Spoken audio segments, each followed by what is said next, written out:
making Kathleen Sebelius curious because I didn't think she was going to resign Right. and step down. And I guess I felt this way.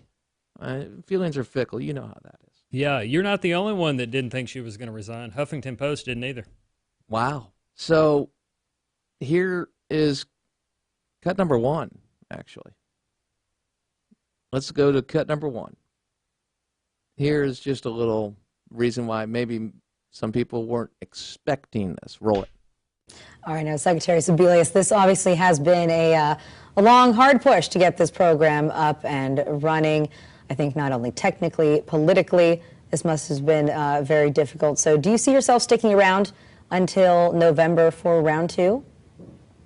Well, absolutely. I think the goal really is to, for the first time, make sure that people have affordable health care options. That's really what is at the end of the day. This is the most satisfying work I've ever done, I think. So that's what keeps me going every day, and that's why I stick around. All right, so you're staying for a while. I'm in. In my 6th year in office, I am extraordinarily grateful to have so many aides and advisors who have been there since the earliest days. But it's still somewhat bittersweet when any of them leave for new endeavors, even when their successor is wonderful. In early March, Kathleen Sebelius, my Secretary of Health and Human Services, told me she'd be moving on once the first open enrollment period under the Affordable Care Act came to an end. And after 5 years of extraordinary service to our country, and 7.5 million Americans who've signed up for health coverage through the exchanges, she's earned that right. She's earned that right. Now, Huffington Post, as you said, Chris. Yeah. That was that like 8 months ago, or those two clips? No, that was for those out there that did not aren't watching on video, which you can watch at afr.net and click the live streams. That comment was actually from Sebelius on March 31st, which is the end of open enrollment. And kudos to the reporter for actually getting her on the record as saying, so you're not leaving anywhere, and that got her to say, I'm sticking in, or whatever it was that she said. I don't know why she goes on the record ever because of the statement she has made. I mean, she is called out on so many different ideas, and they try to. I don't believe the Obama administration thinks that they are going to be recorded. They haven't figured out. I mean, that's the problem with the website. They don't understand technology. They can say something, and we can play it back, like she did with the 7 million, and then we didn't have 7 million. They didn't know how many they had. Well, and it was gonna be, the president said he's been in office for 6 years, but he was sworn in for the first time in 2009.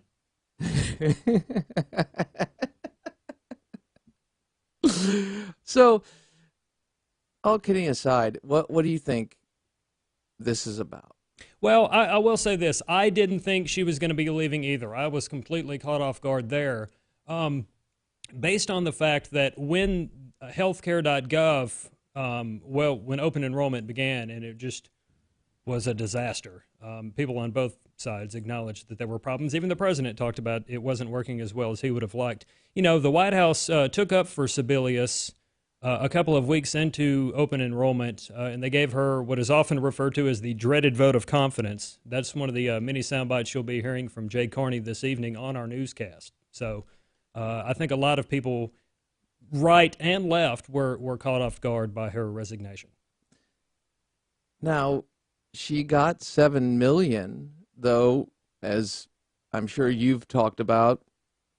I mentioned in the opening, it's 1.4 to 2 million, 2 million being very generous. Ovik Roy writing Forbes the other day about the RAND study that was cited in his article, but not fully, in the LA Times, I believe. Now, to me, the numbers and the celebration, and here we go, where is the accountability for the administration? Because now they have somebody new who's been a part of the administration, I believe, before, but now they have somebody coming in, and now we can get, well, that's not, I wasn't here during that time. Right. Yeah, and that's probably what we're going to happen. I think that's going to be a safe bet, if I could use that word. There's going to be some. Well, I'm not sure about that. That's my predecessor. We saw that a little bit with Secretary Kerry when he was going through confirmation hearings. There was some talk about things that were done prior to his being nominated and for that position there. So I wouldn't be surprised if we do see some kind of deflection or something where they're going to say, well, I don't know the answer to that question. Maybe that'll be solved in the little private one-on-one meetings that she's going to have with the Senate. But, just to give people some perspective here, the person that was nominated to replace Kathleen Sebelius is coming from Office of Management and Budget, which does a lot of work with numbers, accounting figures and whatnot. Maybe the president sees something there.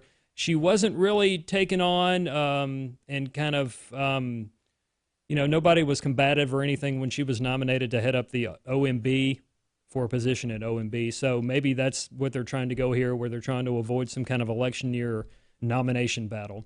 But certainly, she's moving from one department to another, and the two areas do not correlate at all, it would seem.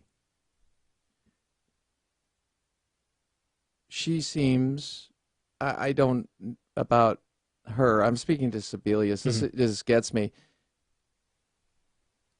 I'm not even, in the sense, angered with the emotion I probably should have when somebody lies to me and is not held to account and takes over the healthcare system and lies and lies and lies, and we don't know the truth, but they have a disastrous rollout, and they've changed the law. We look at the changes of 34 times, and it's deeply concerning. And we have somebody, it is celebrate, boom, no accountability, keep moving forward. The law is here to stay. Do you believe that talking point, the law is here to stay, 7.5 million, is there evidence to the contrary? Well, nobody can say the law is here to stay, but certainly it's here to stay for the time being. I've had a lot of people tell me that they don't see this thing being changed seriously until 2016, 2017, and that depends on a lot between now and then. We have an election this year. Some people say that the Senate may turn Republican, but you would still need the House to stay Republican. Obviously, the president's going to veto anything that a Republican House and Senate would agree on. So therefore, you would have to win a whole bunch of elections between now and 2016 to even have anything changed. A lot can happen between now and then. So how do you get your numbers? If people are searching for the numbers and they don't have the numbers, and you asked a great question yesterday, in fact, in studio during Share-a-thon, but how do you get your numbers? Because we're all looking for numbers. We're all looking for the truth. Yeah.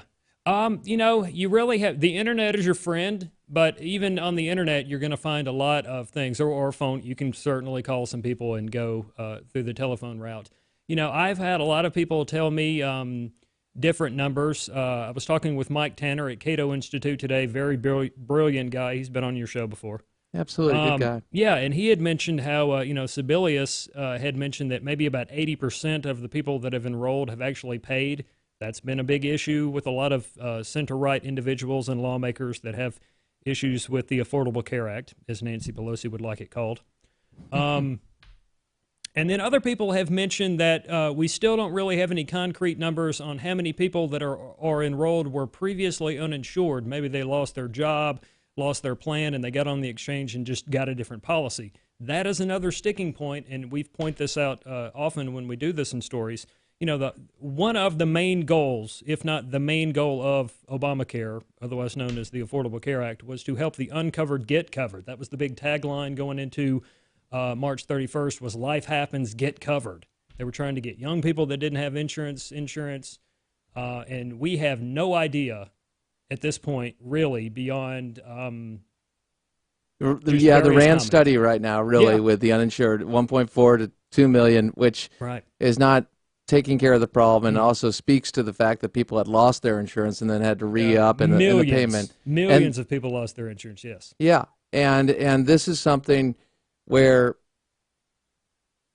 the fact that she's getting a standing ovation from the people there in the audience. I mean, I understand the ceremony, but I also say the emperor has no clothes. Yeah. And that's me criticizing because I see this as all show, ridiculous, and now, hey, we're declaring victory in 7.5, and she's earned the right, and hey, we're going to say one thing one day, and what concerns me is this commonplace. Now it's happening over and over again, and people are, oh, yeah, well, this would be a pretty big deal. Last week here, this week that. No, not so much. So we moved. Just a couple of days ago, she announced that they had actually gone from like 7.1 to 7.5 million. So the question is, what happened between last, Tuesday of last week and today? Good question. I'll tell you one thing they did. Share-a-thon, successful share-a-thon. Yes. All the great folks. So let me ask you this. We have a reporter coming out and asking Jay Carney about the gender wage gap. Now, understand, I want to say this. Women in the audience, if there were actual discrimination against you, I want you to know that I obviously would cover it and be all over it. The idea that, I just want you to know that, I know that sounds kind of stupid, but the entire platform that I see in this campaign about the war on women is stupid. So I might as well mention it now. And I'm not trying to be a downer. I'm just trying to say I'm in the land of ridiculousness.